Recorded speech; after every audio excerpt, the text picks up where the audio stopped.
ঝড়ের সাথে সংশ্লিষ্ট থাকে বায়ুতাড়িত জলোচ্ছ্বাস।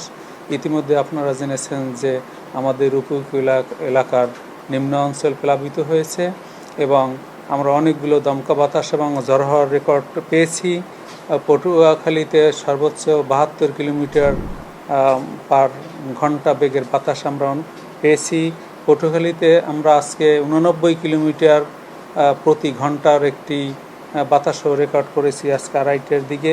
তাছাড়া মোংলায় 63 কিলোমিটার বেগে বাতাস প্রবাহিত হয়েছে। খেপুপাড়ায় 61 কিলোমিটার প্রতি ঘন্টায় বাতাস প্রবাহিত হয়েছে।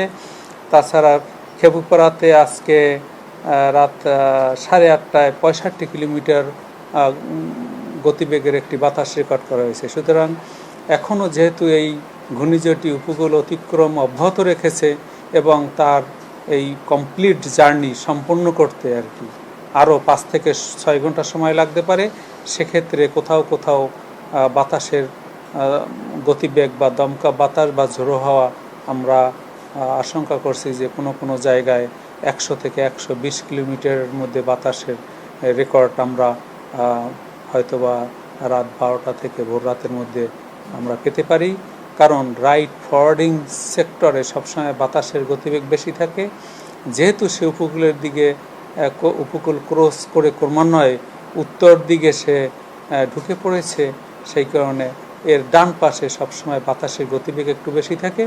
আমরা আশঙ্কা করছি যে বাতাসের গতিবেগ এবং রাত 12টার পর থেকে বৃষ্টিপাতের তীব্রতা এবং বাতাসের গতিবেগ একটু বৃদ্ধি পাওয়ার যথেষ্ট সম্ভাবনা রয়েছে।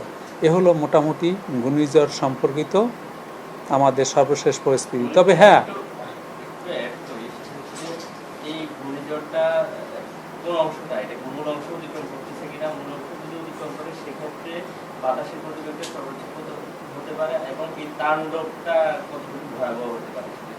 হ্যাঁ, আপনাকে ধন্যবাদ। আমরা আমাদের প্রত্যেকটি বুলেটিনে কিন্তু আমরা উল্লেখ করেছি যে একটি ঘূর্ণিঝড়ের 64 কিলোমিটার মধ্যে বাতাসের সর্বোচ্চ একটানা গতিবেগ থাকে 90 কিলোমিটার প্রতি ঘন্টা।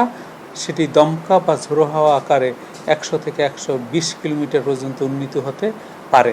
এখন যেহেতু ঘূর্ণিঝড় উপকূল অতিক্রম করছে এবং সম্পূর্ণ করতে আরও 5 থেকে 6 ঘন্টা সময় লাগবে, সেই জন্য আমরা বলেছি যে দক্ষিণ right side of the forwarding sector সেখানে বাতাসের দমকা বাতাস বা ঝোড়ো হাওয়ার গতিবেগ বৃদ্ধি পেতে পারে। তবে এই যে দমকা বাতাস এবং ঝোড়ো হাওয়া এর সাথে থাকে বডিলি মুভমেন্ট। সুতরাং এই যে 5 থেকে 6 ঘন্টার কথা আমরা আপনাদেরকে উল্লেখ করলাম যে একটা ঘূর্ণিঝড় তার জার্নি সম্পূর্ণ করতে 5 থেকে 6 ঘন্টা লাগবে, তা তার বডিলি মুভমেন্টের উপর নির্ভরশীল। যদি বডিলি মুভমেন্ট কোনো সময় উপকূল অতিক্রম করার সময় স্লো হয়, কখনো গতিবেগ বৃদ্ধিও পায়। এই দুইটা বিষয়কে মাথায় রেখে কখনো এই যে উপকূল অতিক্রম 5 থেকে 6 ঘন্টা বললাম, সেটা কখনো একটু আর্লি অথবা ডিলেও হতে পারে। কারণ একটি ঘূর্ণিঝড়ের বডিলি মুভমেন্টের উপর তার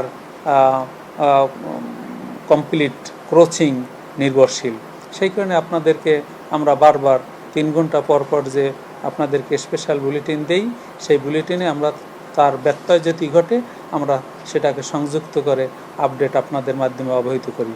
পাশাপাশি আমরা যেটা বলছিলাম যে সাথে দমকা বাতাস এবং ঝোড়ো হাওয়া থাকবে এবং ভারী বৃষ্টিপাত থাকবে এবং আগামীকাল সারা দেশেই প্রায় থেমে বৃষ্টি হবে, কোথাও দমকা বাতাস বা ঝোড়ো হাওয়া অব্যাহত থাকবে।